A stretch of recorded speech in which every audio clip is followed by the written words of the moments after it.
कराली बाबू का मकान यही है जी। मेरा नाम ब्योमकेश है, इंस्पेक्टर साहब से मिलूंगा।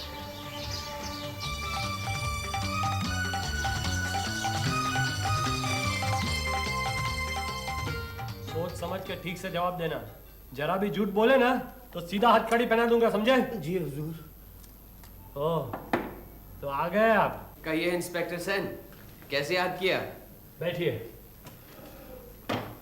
कमिश्नर साहब चाहते हैं कि आप भी कुछ छानबीन करें, इसलिए बुलाया है। उनका हुक्म सराखों पर, आप भी देख लीजिए। लेकिन नया क्या देखेंगे आप? एक मामूली खून का मामला है। खूनी कौन है वो भी पता चल गया है। खून किसका हुआ है? इस मकान के मालिक कराली बाबू का। केस सीधा साधा सा है। कराली बाबू के एक भांजे साहब है मोतीलाल, इसी मकान में रहते हैं। वही कल रात से खून करके गायब है। आप जरा खुलासा तो बताइए। इस मकान के मालिक कराली बाबू यहाँ के प्रतिष्ठित लोगों में से हैं। अब कहाँ है थे। कलकत्ते में उनके 3-4 और भी मकान हैं और बैंक में बड़ी मोटी रकम भी। लेकिन न बीवी है न बच्चे, और अमीर होने के नाते रिश्तेदारों की कोई कमी नहीं है। देखिए ना, इसी मकान में इनके साथ 5 व्यक्ति और पलते हैं।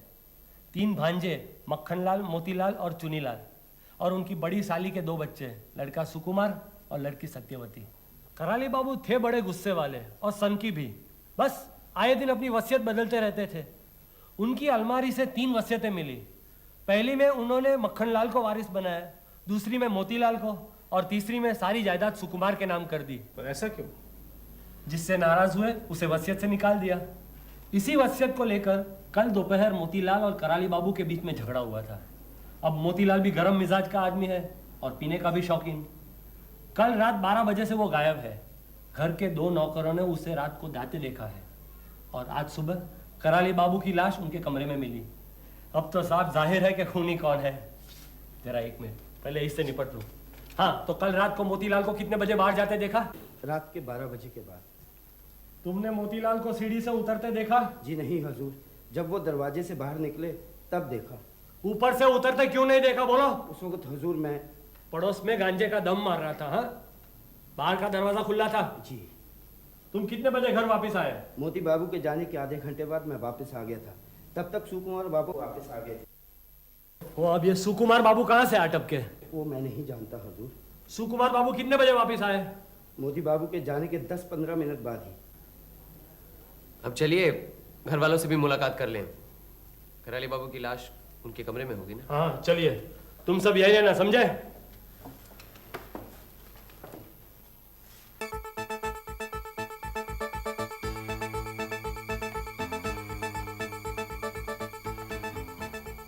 ये कमरा किसका है? मोतीलाल का है, जिसने खून किया है। इसके ठीक ऊपर वाला कमरा कराली बाबू का है। आइए।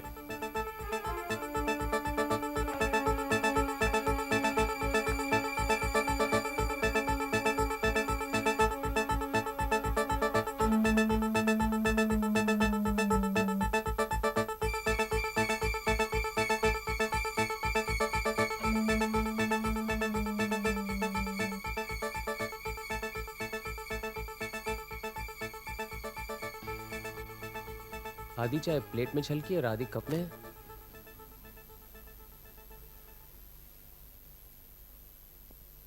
लाश जैसी थी वैसी है, हिलाई तो नहीं? नहीं, सिर्फ चादर से ढक दी है और गर्दन से सुई निकाल ली है। सुई? सुई। मौत कैसे हुई किसी को पता ही नहीं। मैंने मालूम किया है। गर्दन के पीछे जहाँ मेडुला और फर्स्ट वर्टिब्रा मिलता है, वहाँ सुई घुसा घुसा के उनकी हत्या की गई है। ताजुब की बात है, जहाँ मेडुला और फर्स्ट सर्विकल वर्टिब्रे के मिलने की जगह है वो तो बहुत नाजुक है। इसका मतलब है कि खूनी को ये मालूम था।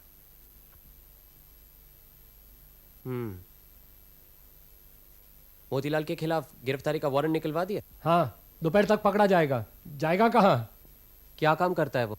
कुछ नहीं, अनपढ़ गवार, 3rd क्लास तक पढ़ा होगा। मामा का माल उड़ा रहा है और यहाँ वहाँ लोफरी करता फिरता है।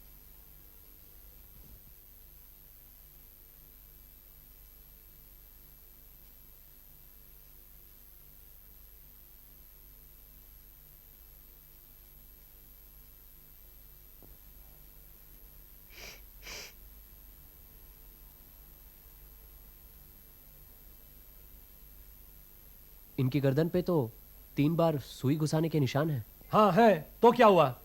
वो क्या है कि वो मेड्यूला और रीढ़ की हड्डी की मिलने की जगह न मिलने के कारण से कई बार सुई घुसाई होगी हत्या के लिए। आपने इनके नाक पे गौर किया? नाक पे? हाँ, नाक। काले स्पॉट्स नजर आ रहे हैं। हाँ, शायद उनको जुकाम हुआ होगा। वो कई बार नाक साफ करने के कारण से ऐसे स्पॉट्स लग जाते हैं नाक पे। आपको दाल में कुछ काला लगता है? दाल में नहीं, नाक पे। चलिए।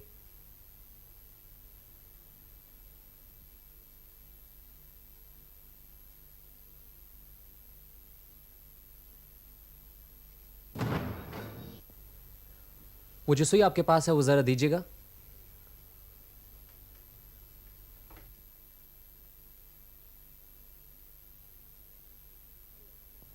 कमाल है। क्या हुआ? इसके साथ तो काले रेशम का धागा लगा हुआ है। इसमें कमाल की क्या बात है? सुई में धागा नहीं होगा तो मोटी रस्सी होगी। अब आप जल्दी कीजिए, मुझे थाने जाना है। सबसे बड़ा भांजा मोतीलाल है, उसके बाद मक्खनलाल जो नीचे रहता है, और उसके बाद चुनीलाल जो यहाँ ऊपर है। आइए उसे मिल लीजिए पहले। चुनीलाल, आप उनसे बातें करिए। वो एक सीधा साधा आदमी है, लंगड़ा, कहीं आता है न जाता है। तब तक मैं नीचे काम खत्म करके आता हूं।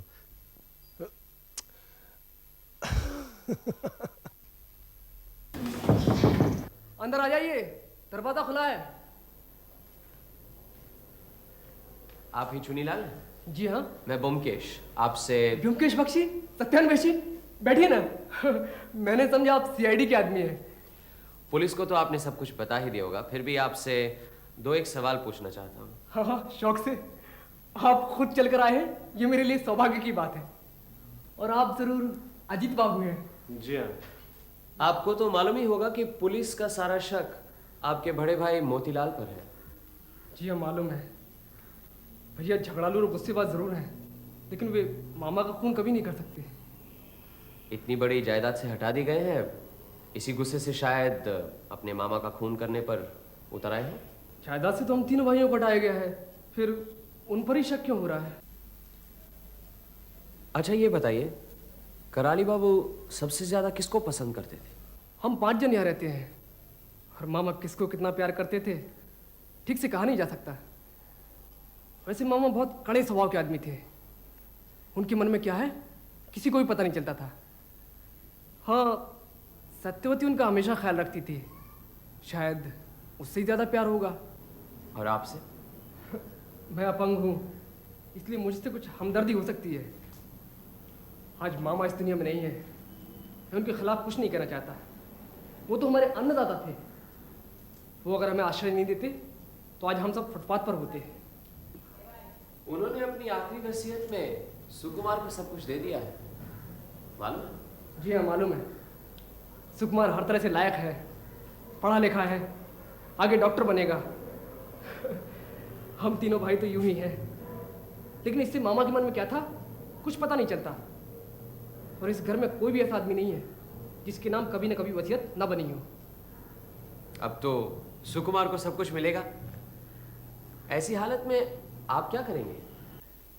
अगर सुकुमार भैया यहाँ आश्रय देते हैं तो यहीं रुकूंगा, नहीं तो चला जाऊंगा। और कर भी क्या सकता हूँ? आप बता सकते हैं कराली बाबू का खून रात कितने बजे हुआ? कोई आवाज वगैरह सुनी? हो सकता है रात खत्म होने से पहले, या अरे आप अभी तक यहीं हैं? चलिए चलिए। कराली बाबू का खून कब हुआ था? रात को 12 बजे हुआ या रात को 4 बजे हुआ, क्या फर्क पड़ता है? आइए, देर हो रही है। ये सुकुमार का कमरा है और पास में उसकी बहन सत्यवती का। सुकुमारी एक पढ़ा लिखा समझदार आदमी है। चलिए नीचे मक्खनलाल से मिल लेते हैं, वो टेढ़ी खीर है। चलिए। ऊपर आई गई है तो इन भाई बहन से भी मिल लेते हैं, हर्ज क्या है? ओहो, आप लोग भी बस।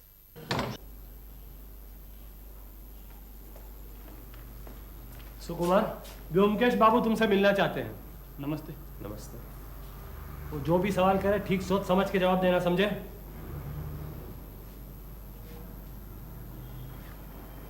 कल रात को आप कहाँ गए थे? सिनेमा गया था। कौन सा सिनेमा? चित्रा। अरे ये तुमने मुझे पहले क्यों नहीं बताया?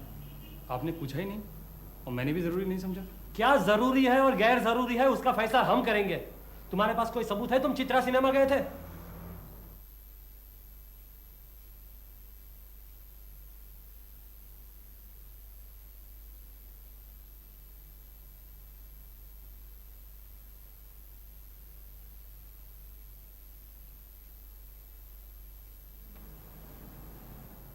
आपकी आखिरी मुलाकात कराली बाबू से कब हुई थी? शाम को 5 बजे। आप उनके कमरे में गए थे? जी। क्यों? मौसा जी की वसीयत के बारे में बात करना चाहता था। पहले उन्होंने सारी वसीयत मोतीलाल भैया के नाम लिख दी और बाद में उन्हें हटाकर सारी संपत्ति मेरे नाम कर दी। इस वजह से दोपहर को काफ़ी झगड़ा हुआ दोनों के बीच। मैंने उनसे कहा भी कि मुझे उनकी सारी दौलत नहीं चाहिए, वो उसको सब लोगों में बराबर बांट दें। फिर? उन्होंने मुझे कमरे से निकाल दिया। वहाँ से आप कहाँ गए? सिनेमा? नहीं, पहले चुन्नीलाल के पास गया। बातचीत करते करते देर हो गई, कुछ अच्छा नहीं लग रहा था, सोचा सिनेमा चला जाऊं। सुना आपने? व्योमकेश बाबू, आप कहना क्या चाहते हैं? क्या सुकुमार खूनी है और मोतीलाल को मैंने गलती से गिरफ्तार किया है? अरे नहीं नहीं, ये आप क्या कह रहे हैं? आप ऐसी गलती क्यों करने लगे? चलिए अब इनकी छोटी बहन से मिलाते हैं।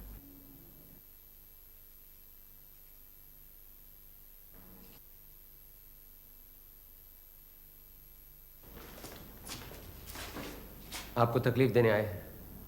पुलिस की थोड़ी बहुत ज्यादती का आप बुरा मत मानिएगा। पुलिस को बदनाम करने की कोई जरूरत नहीं है, आप पुलिस नहीं है। ज्यादा नहीं, दो एक सवाल है। आइए बैठिए। आप क्या जानना चाहते हैं पूछिए, मैं यहीं से जवाब दूंगी।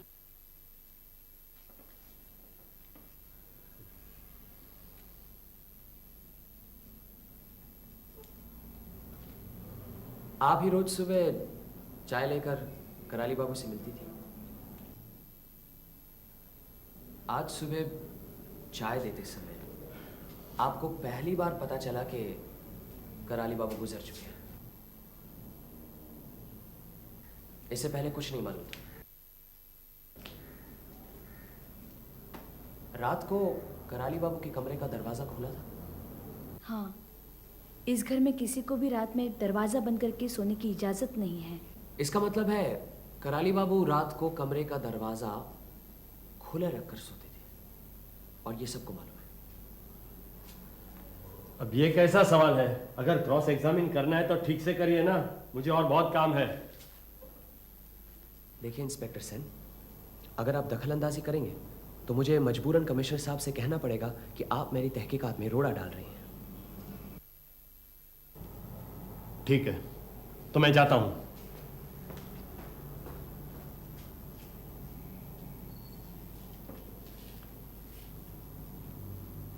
आप कराली बाबू की मौत की खबर सुबह से पहले नहीं जानती थी।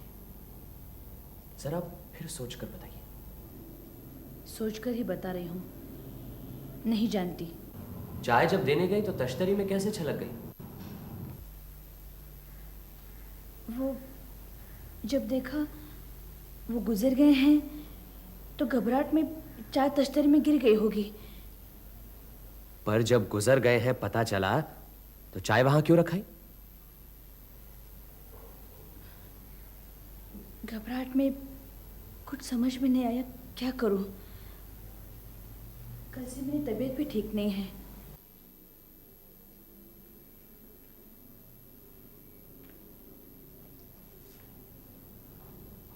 साफ साफ सब कुछ कह डालने से हमें बहुत मदद मिलेगी।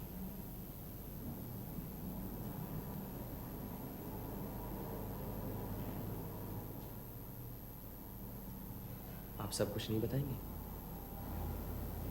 और मुझे कुछ नहीं मालूम।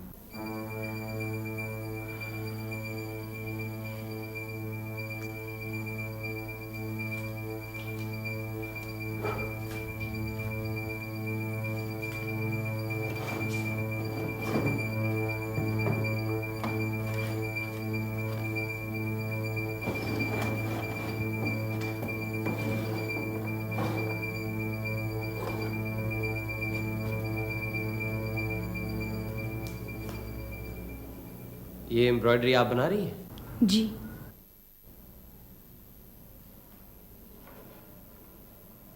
ये लाल नीले पीले काले धागे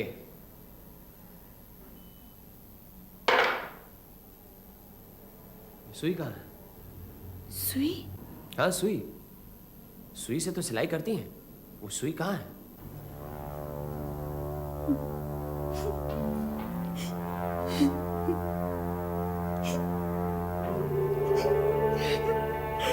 भैया। सत्या, सत्या, अच्छा नहीं किया आपने। मुझे सब कुछ बता सकती थी। मैं पुलिस थोड़ी हूं, ये तो आपको मालूम है। बताने से शायद आपको भी फायदा होता। चलो अजीत।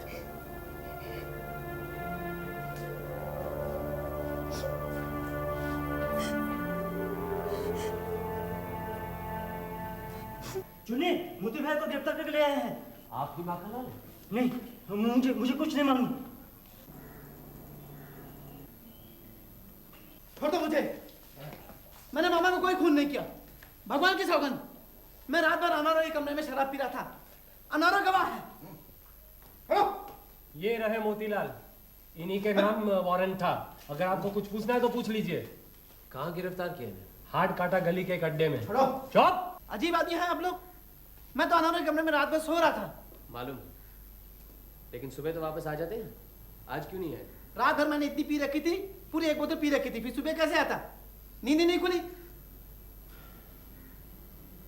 ले जाओ इसे, डाल दो लॉकअप में। आप लोग मुझे पकड़ने बहुत बड़ी गलती कर रहे हैं। मैं आपके खिलाफ कार्रवाई करूंगा। मुझे कानून मालूम है। छोड़ दो मुझे। अच्छा, लाश लेकर क्या पता चला? पहली बात कि कराली बाबू की हत्या क्लोरोफॉर्म देने के बाद की गई थी। उनके नाक के पास जो काले काले दाग थे वो क्लोरोफॉर्म की वजह से होते हैं। और दूसरी बात कि उनकी गर्दन पर 3 बार सुई घुसाई गई थी। 3 बार क्यों?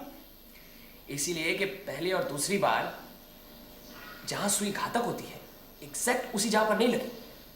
लेकिन सबसे अहम बात यह है कि सुई घुसाकर वहीं छोड़ दी गई। अभी वो उसे ले जा सकता था जिससे कि कोई सबूत ही ना मिले। हो सकता है घबराहट और जल्दबाजी की वजह से वहीं छोड़ गया हो। सुकुमार के टेबल पर एक किताब, ग्रेज एनाटॉमी। उस किताब में सिर्फ एक पेज पर कुछ लाइनों के नीचे लाल पेंसिल से निशान लगाए गए थे। वो निशान क्या थे? मेडुला और फर्स्ट वर्टिब्रे के मिलने की जगह पर अगर आघात हो किसी भी वजह से तो फौरन मृत्यु हो जाती है। क्या कह रहे हो? तुम्हारा मतलब है कि... लेकिन ताजुब की बात यह है कि सुकुमार के टेबल पर लाल पेंसिल तो मिली नहीं। ये लीजिए, तीनों वसीयतनामे। ये तीसरा सुकुमार के नाम है, ये आखिरी वसीयत है। देख लीजिए आपको क्या देखना है।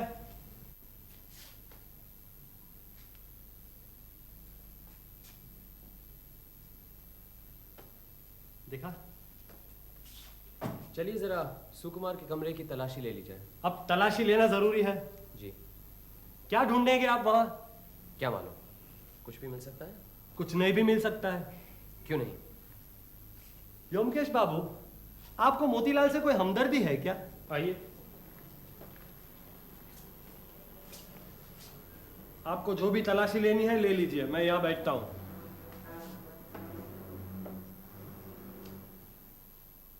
ये अलमारी खुली है जी हाँ,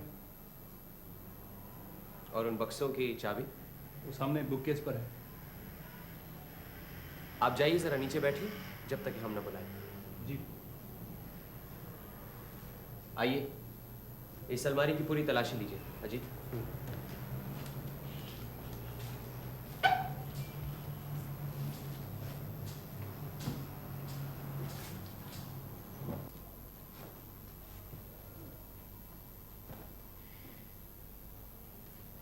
ये देखिए, क्लोरोफॉर्म की शीशी। आपको शायद नहीं मालूम कि कराली बाबू को पहले क्लोरोफॉर्म देकर बेहोश किया गया था। क्लोरोफॉर्म इसलिए दिया गया था ताकि वो सुई चुभाते वक्त चीखे नहीं।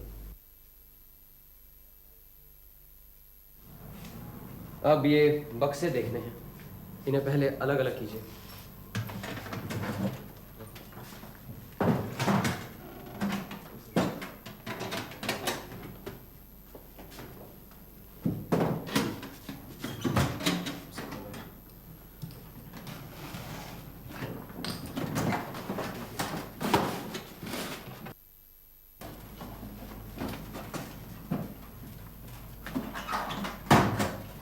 ये देखिए, दूसरा वसीयतनामा। तारीख क्या है देखना। परसों की, जिस दिन कराली बाबू की हत्या हुई। और ये वसीयतनामा चुनीलाल के नाम पर है।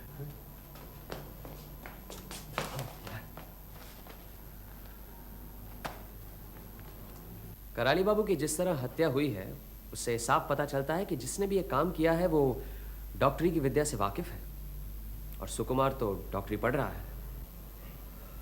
मैं थाने जाता हूँ। मोतीलाल को जल्दी ही छुड़वाना है। आप जो चाहे तलाशी लीजिए। व्योमकेश बाबू जो कहे उसकी तामील करना। सुकुमार को गिरफ्तार करना है ना। इसे संभालिए। धन्यवाद। अजीत, तुम यही रहना, मैं जरा सत्यवती से मिलकर आता हूँ।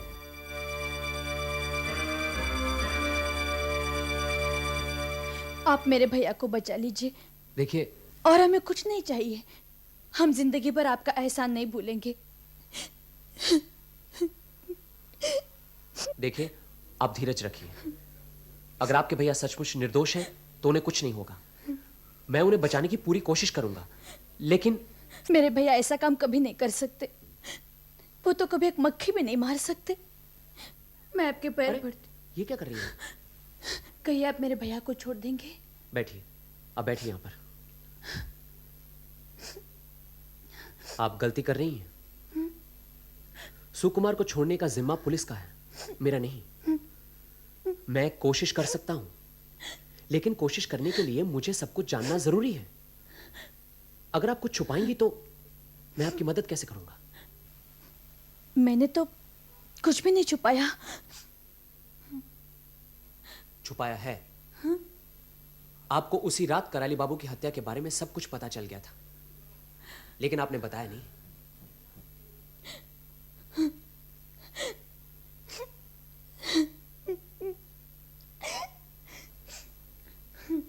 अब आप सब कुछ बताएंगी? मैं सब कुछ बता दूं तो सारा दोष भैया पर पड़ेगा।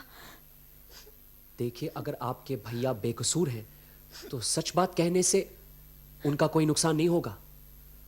आप बिना झिझक साफ साफ बताइए, कुछ छुपाइएगा नहीं। मौसा जी ने वसीयत बदलकर सारी जायदाद भैया के नाम कर दी थी। ये पता लगते ही उस दिन दोपहर को मोतीलाल भैया के साथ मौसा जी की काफी झड़प हो गई। कॉलेज से वापस आकर जब भैया को पता चला तो वो भी मौसा जी से मिले और कहा उन्हें कुछ भी नहीं चाहिए। मौसा जी की मर्जी के खिलाफ कोई भी आवाज उठाए तो वो आग बबूला हो जाते हैं। गुस्से में आकर उन्होंने भैया को कमरे से निकाल दिया। कहा तुम्हें एक पैसा भी नहीं दूंगा। भैया चुपचाप चले आए और चुन्नीलाल के कमरे में चले गए। चुन्नीलाल स्कूल कॉलेज नहीं गए तो क्या हुआ, पढ़ाई लिखाई में उन्हें काफी दिलचस्पी है। उनके कमरे में अलमारी भरी किताबें हैं। भैया से इसलिए उनकी अच्छी बनती है। मौसा जी का ये व्यवहार उन्हें कुछ अच्छा नहीं लग रहा था। रात को करीबन 8 बजे वो मेरे कमरे में आए। सत्या, मैं सिनेमा देखने जा रहा हूँ। आते आते 12 बज जाएंगे। बाहर का दरवाज़ा खुला रखना। तब तक दरवाजा खुला ही रहता है। नौकर चाकर पड़ोस में अपने लोगों के साथ आधी रात तक गपशप करते रहते हैं। अच्छा, अब खाना तो दे दो। हाँ। रात के खाने के बाद करीबन 10:30 बजे मैं सो गई। नींद में ही थी, यकायक मेरी आंखें खुल गईं। ऐसा लगा भैया के कमरे में कोई भारी बक्सा उठाकर रख रहा है। मैंने सोचा भैया वापस आ गए। फिर सोने की कोशिश की, लेकिन नींद नहीं आई। ऐसा लगा कोई दबे पांव गैलरी से जा रहा है। सोचा भैया तो सो गए, फिर कौन इस तरह दबे पांव गैलरी से जा रहा है।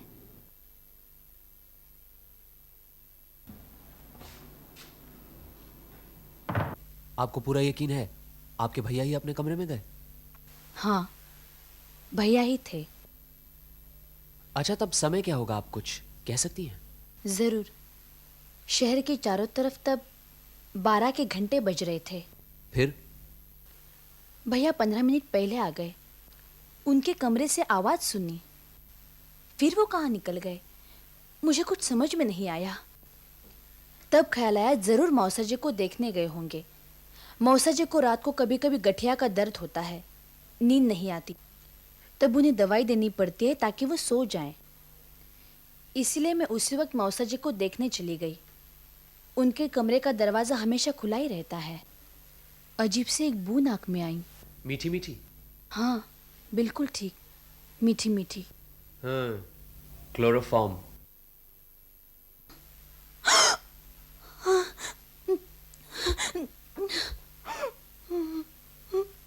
फिर सुबह किसी तरह से, जैसे मुझे कुछ मालूम ही नहीं, चाय लेकर मौसा जी के कमरे में चली गई। आप सचमुच बहादुर लड़की हैं। और कोई होती तो चीख पुकार, बेहोशी, हाय तौबा, न जाने क्या कुछ करती। लेकिन आपने सिर्फ भैया के लिए। अच्छा, मैं चलता हूं। आपने कुछ बताया नहीं? बताने लायक अभी कुछ नहीं है। इतना जरूर कहूंगा कि अगर आप ये सब पहले बता देती तो बहुत अच्छा था। मैंने जो बताया उसे भैया को तो कुछ नहीं होगा ना? ब्योमकेश बाबू, भैया के अलावा इस दुनिया में मेरा कोई नहीं है। आप चुप हो जाइए। ऐसे घबराएंगे तो कैसे काम चलेगा? मैं जाता हूं। जो कुछ होगा अच्छा ही होगा।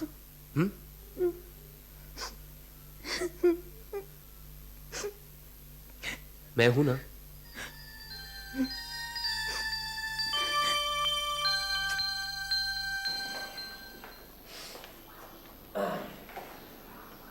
पता नहीं क्यों, लेकिन मुझे लगता है खून सुकुमार ने नहीं किया। अच्छा अजीत, सत्यवती देखने में वैसे कुछ खास सुंदरी तो नहीं है, तुम्हें क्या लगता है? ये क्यों पूछ रहे हो? नहीं, यूं ही जरा लोग उसे दुबली कहेंगे, बदसूरत तो नहीं। सुकुमार को पकड़ कर ले गए। तुम्हें क्या लगता है कराली बाबू का खून सुकुमार नहीं किया है? चलो आज 9:30 के शो सिनेमा देखा थे। चित्रा में अच्छी पिक्चर लगी। अरे ये तो आज होके गया। चित्रा में सिनेमा देखने के बाद पैदल कराली बाबू के यहाँ होएंगे। देखते कितना वक्त लगता है। क्यों?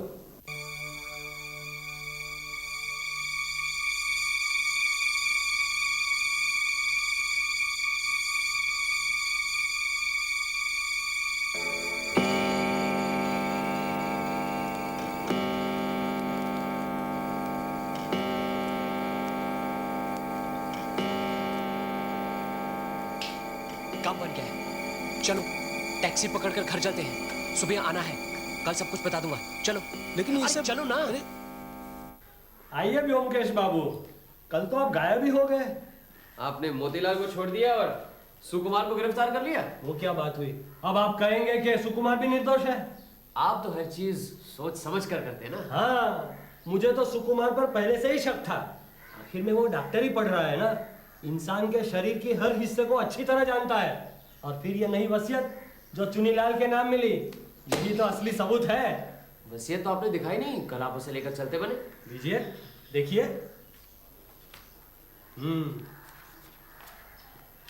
देखिए। ये क्या? क्या हुआ? ये देखिए। क्या? मुझे तो कुछ भी दिखाई नहीं। नजर नहीं आ रहा ना? नहीं। यहाँ देखिए, गवाह के दस्तखत नहीं है। गवाह?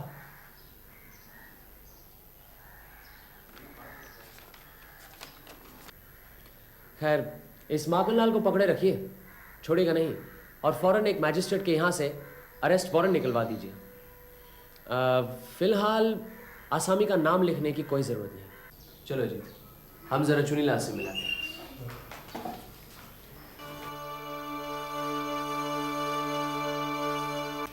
आपको जानकर खुशी होगी, कराली बाबू के खूनी का पता चल गया है। जी मालूम है, सुकुमार भैया को गिरफ्तार कर लिया है, लेकिन यकीन नहीं होता है। उनके कमरे से एक और वसीयत भी बरामद हुई, वो आपके नाम। जी वो भी मालूम है। तब से मन खट्टा हो गया है कि रुपयों की वजह से मामा बेमौत मारे गए हैं।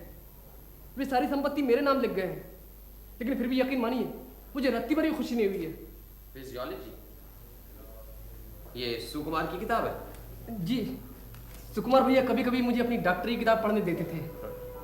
अब देखिए ना, सुकुमार को ही मैं अपना सबसे नजदीक का साथी समझता था, अपने भाइयों से भी ज्यादा।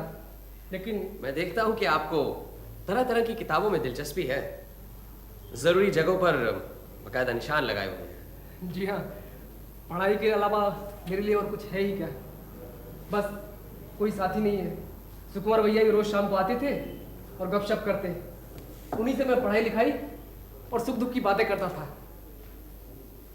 अच्छा, तो क्या सचमुच सुकुमार भैया ने हत्या की है? कातिल के खिलाफ जो सबूत मिले हैं उनमें शक की कोई गुंजाइश नहीं है। आपको सब समझाता हूं, बैठिए। देखिए, हत्या दो तरह की होती है। एक हत्या होती है गुस्से में, जिसे हम कहते हैं क्राइम ऑफ पैशन, और एक हत्या होती है ठंडे दिमाग से। जो गर्मी खाकर हत्या करते हैं उन्हें पकड़ना बहुत आसान है, अक्सर वो खुद ही पकड़ में आ जाते हैं। लेकिन जो सोच समझकर अपने आप को शक और सबूतों के दायरे से बचाकर हत्या करते हैं, उन्हें पकड़ना बहुत मुश्किल होता है। तब शक कई लोगों पर पड़ता है। ऐसी सूरत में हत्या करने के तरीके से ज्यादा हम हत्यारे को समझने की कोशिश करते हैं। कराली बाबू के खून से पता चलता है कि खूनी बहुत ही चालाक, लेकिन साथ साथ में बेवकूफ भी है। उसने बड़ी समझदारी से हत्या की, लेकिन बेवकूफी के साथ सबूत घर में छोड़ दिए। अब आप ही बताइए, सत्यवती की सुई से हत्या करने की क्या जरूरत थी? क्या बाजार में सुई नहीं मिलती? फिर वसीयत को छुपा कर रखने की क्या जरूरत थी? अगर वो फाड़ देते तो उससे काम खत्म हो जाता। इससे क्या पता चलता? क्या पता चलता है? इससे यह पता चलता है कि समझदार आदमी भी कई बार गलती कर बैठता है, और इस मामले में हत्यारा भी छोटी छोटी गलतियां कर बैठा, जिससे वो पकड़ा गया। कैसी गलतियां? बताता हूं, जरा अपनी डायरी तो देना। मैं इस मकान का नक्शा बनाता हूं। आपके पास पेंसिल होगी कोई? जरा दीजिए।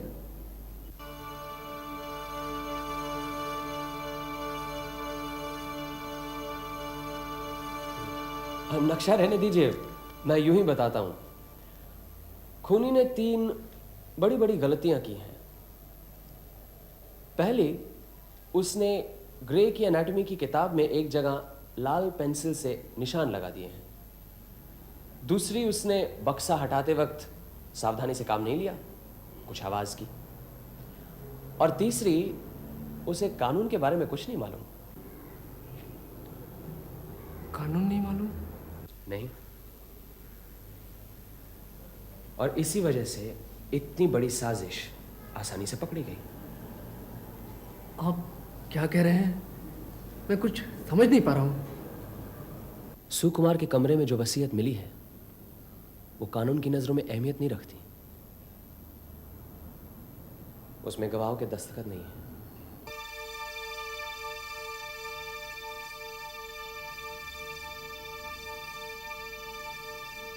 कुछ कहना चाहते हैं चुनीलाल बाबू?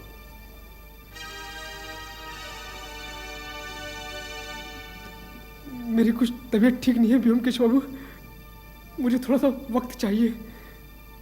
ठीक है, आधे घंटे का वक्त देता हूं, तैयार हो जाइए।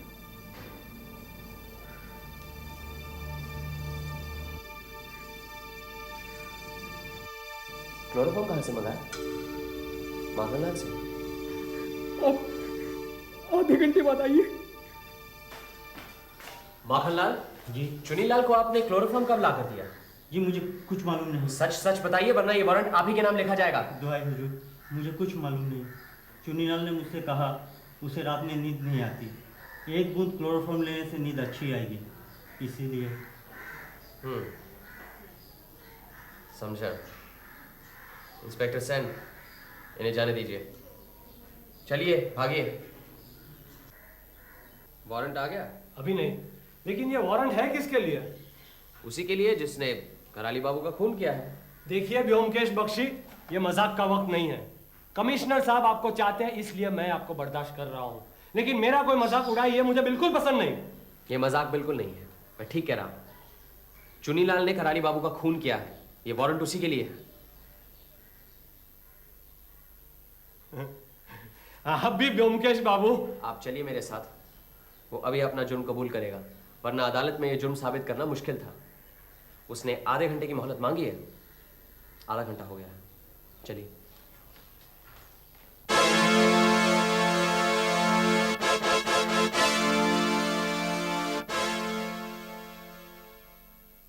आ गया, लेकिन इसके सिवाय चारा भी क्या था? यह चिट्ठी आपके नाम।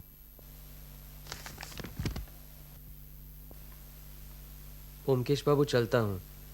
जब धन ही नहीं मिला फिर जिंदा रहकर क्या फायदा। मामा की मैंने हत्या की है, उसके लिए मुझे गम नहीं, लेकिन सुकुमार को दोषी ठहराना और उसे फांसी पर लटकाना मेरे लिए जरूरी हो गया था। उसका मुझे अफसोस है। आज कहने में मुझे कोई संकोच नहीं। मैं हमेशा सत्यवती को चाहता था और इस सारे षड्यंत्र में उसे पाने की इच्छा भी कहीं बहुत प्रबल थी।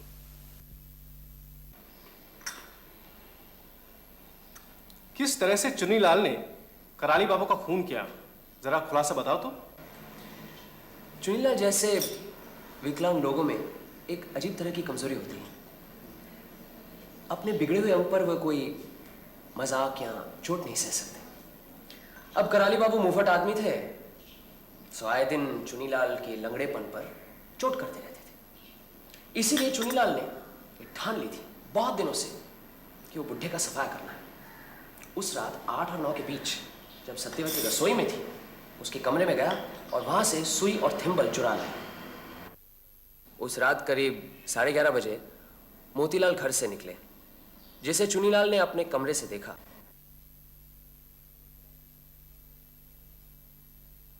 मोतीलाल के जाते ही वो कराली बाबू के कमरे में गया। जाकर देखा कराली बाबू सो रहे थे। यही मौका था। क्लोरोफॉर्म पहले से ही मंगवा लिया था। क्लोरोफॉर्म सुंघाकर कराली बाबू को बेहोश कर दिया।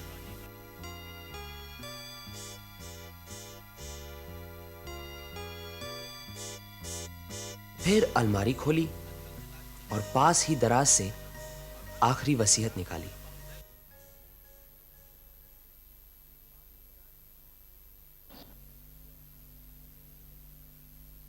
पढ़कर खुश हुआ। वसीयत उसी के नाम थी।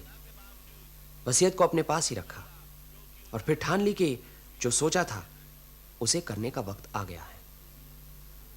बुड्ढे को फिर वसीयत बदलने का मौका नहीं मिलना चाहिए।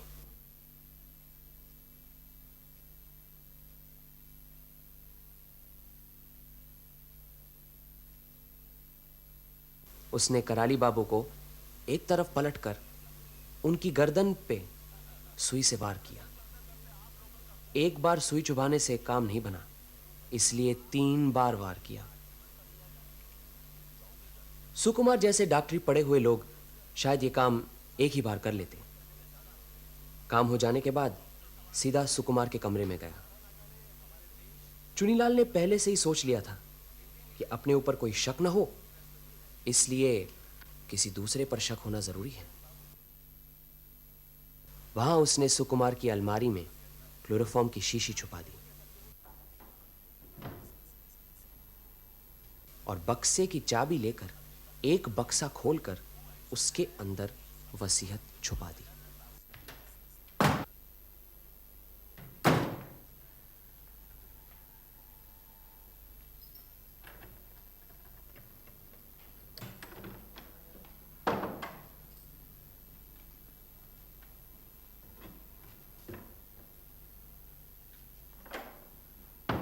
नई वसीयत पर गवाहों के दस्तखत क्यों नहीं थे?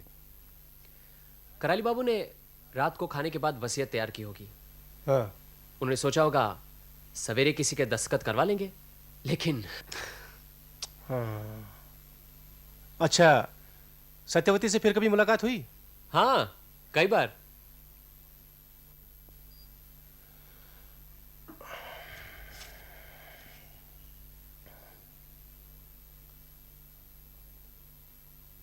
अरे वाह, आज तो बहुत सज धज कर।